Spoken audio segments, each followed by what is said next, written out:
to Kidmissing TV. I am your host, Angelina Wilson, and we are rolling through New England November. This unidentified case actually falls into that. Not all of them do, because they don't necessarily go with the theme with the unidentifieds. This one certainly does. November 11th, 2000. An unidentified female was found in a parking lot on Crest Avenue in Chelsea, Massachusetts. She had been dead for about 24 hours. She's medium to light-skinned, black female with possible admixture of Asian, Cape Verdean, or Indian.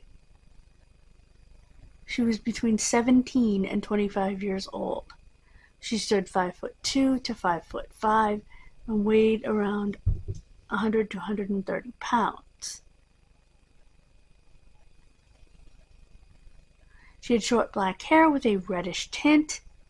She did not have tattoos, scars, or identifying marks. She did have on purple nail polish. She had fillings in her teeth. Oh, she had purple polish on her toenails. Doesn't say her fingernails. Usually if people only polish their toenails, their fingernails are not real.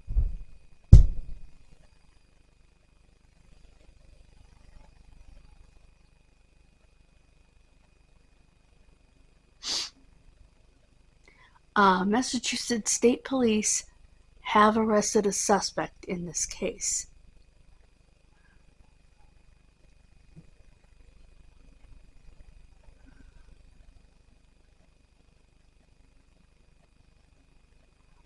The man said the woman was involved in sex trafficking, the alleged killer. He said she identified herself as Lisa and that she was from Philadelphia, Pennsylvania.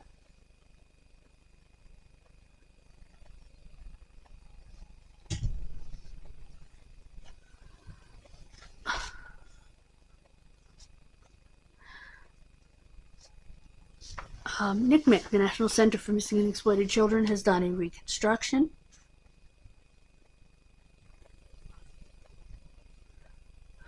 She was not recognizable due to traumatic injuries and strangulation.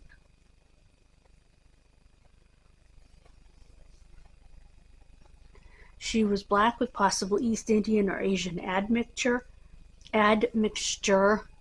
possibly Cape Verdean or Verdean.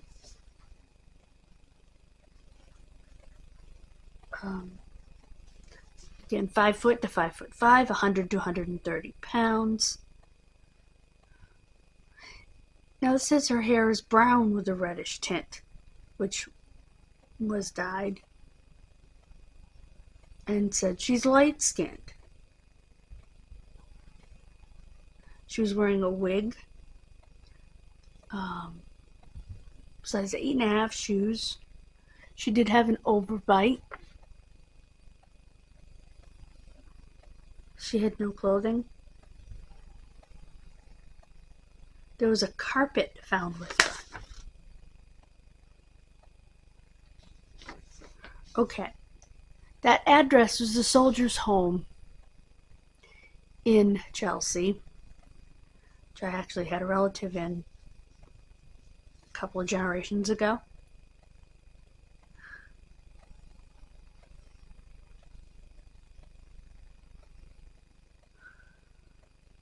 In 2004, her head was located, her head and hands,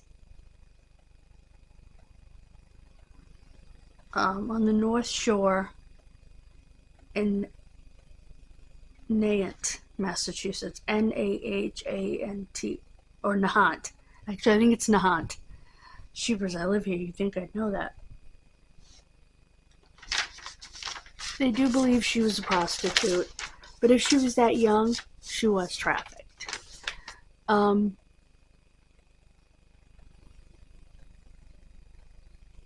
There's actual surveillance footage of a man named Eugene McCollum dumping the body, which was wrapped in a blanket.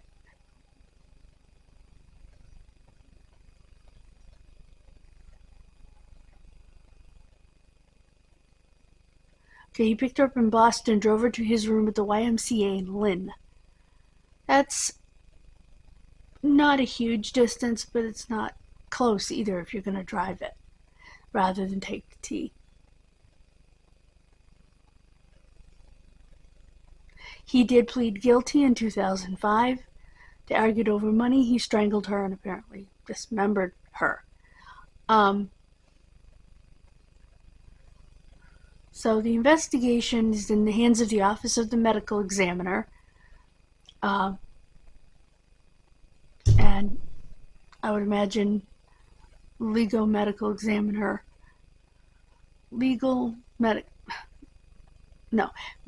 legal, I can't even say it. The guy who is responsible for identifying decedents at the medical examiner's office, Joseph Cahill in this case. 617-267-6767, extension 2232. That's 617-267-6767, extension 2232. Or 617-267-6767. That's the same phone number. Oy, oy, oy.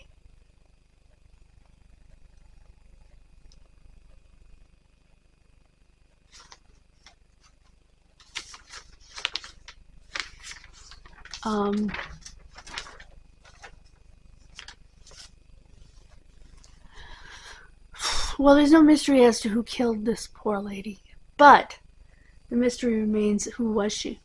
Was she named Lisa? Was she from Philadelphia? I don't know if she would have told a John the truth, but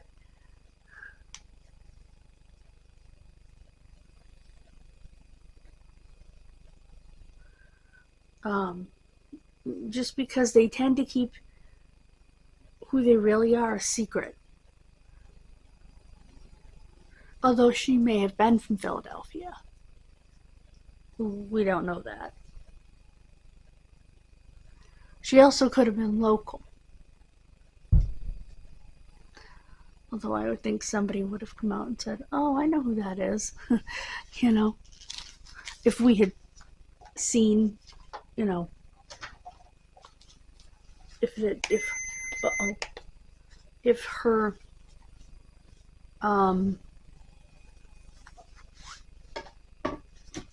description and picture had been on our news, but I don't remember it. But 2000 was a long time ago, so. I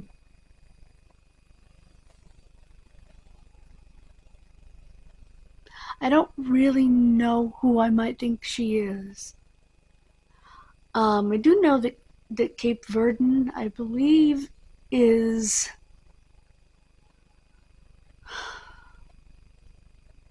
in the Caribbean.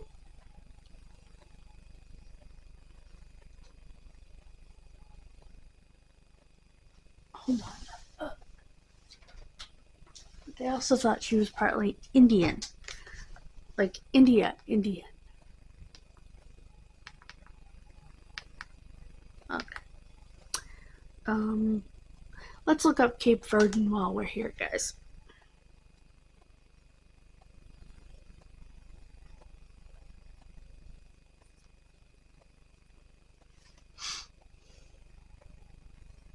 Okay, it's an island in West Africa.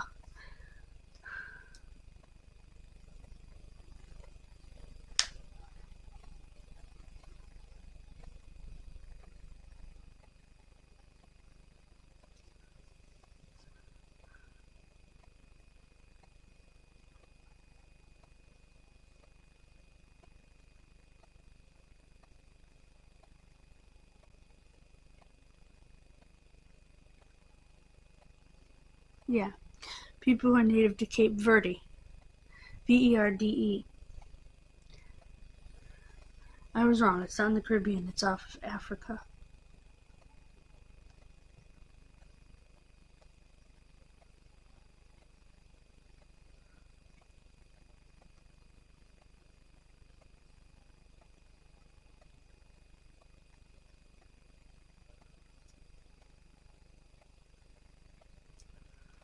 So,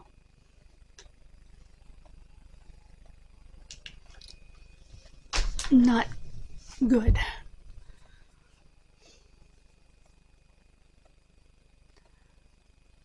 But they're saying that she has an admixture, which would make sense if she's from Cape Verde, because they don't have an ethnicity.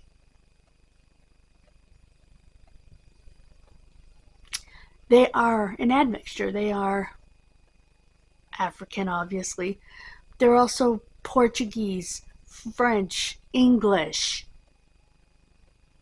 So that certainly explains the admixture. It doesn't explain where the Asian came from, but that certainly explains the admixture.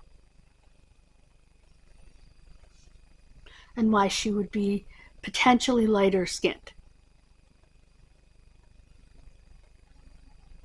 So, and I hope that they're showing her picture around the island. And who knows, if enough people do videos, maybe one of them will reach the island. So, they do speak Creole on the island. And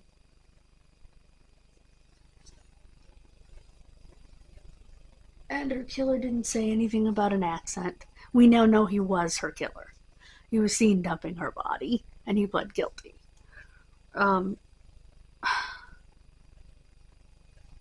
So, maybe her parents were from there, and she wasn't. Or one of her parents was. We don't know.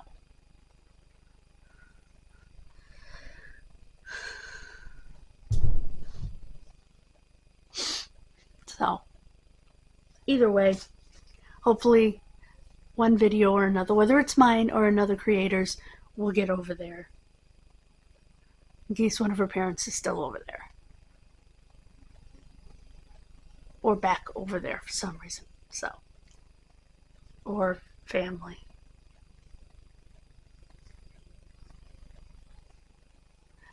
So, God bless you. Have a wonderful rest of your day. And I will see you Monday. Bye, guys.